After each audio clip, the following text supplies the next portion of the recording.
Now, Syria and its ally Russia have conducted joint airstrikes on areas of northern Syria under rebel control. Over the weekend, insurgents led by a jihadi group took over the second biggest city, Aleppo. They're also advancing in neighbouring Hama province. While some Syrians welcome the fighters, thousands are fleeing. The Syrian army is rushing soldiers and weapons to Hama province in northwestern Syria. It's trying to break the momentum of the insurgents,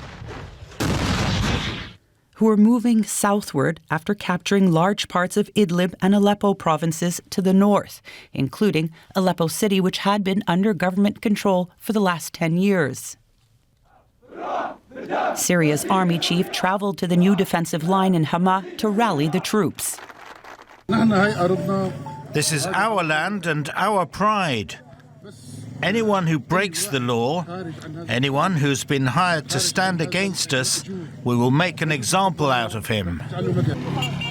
In Aleppo city, armed militants roam the streets freely, taking selfies outside Aleppo's iconic citadel and its airport.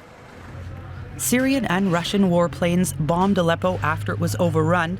It only took a few days for the rebels to jolt the front lines of Syria's civil war, which have remained largely frozen since 2020. The rebel coalition consists of multiple groups with differing ideologies. What unites them is their opposition to Syrian President Bashar al-Assad. We're in Aleppo city centre, stomping on your head. God willing, we will find you, you pig.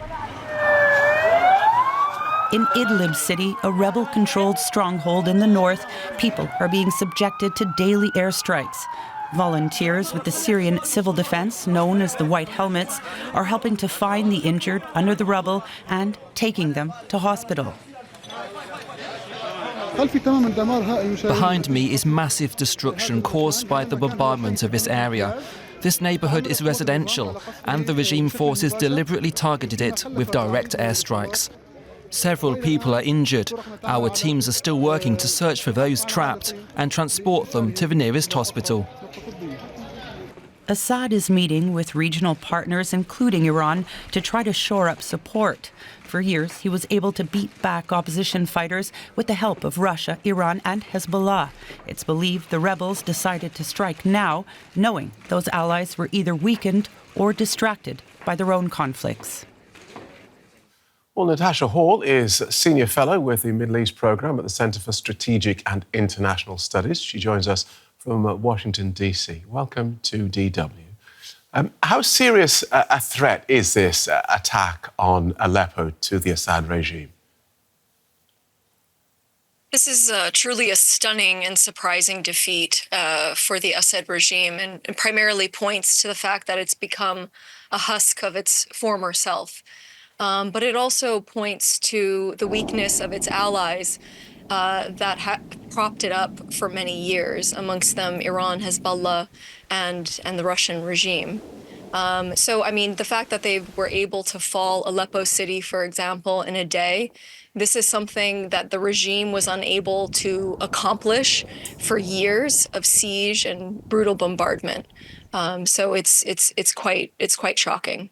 So where then do you think the conflict goes from here? If the regime loses Aleppo, what then? How does it fight back? I mean, therein lies sort of the tragedy of the Syrian war. It is not really a civil war, but it has become a sort of proxy war. And in that war, Turkey probably green-lighted this offensive, thinking that rebels might take a few villages in western Aleppo countryside.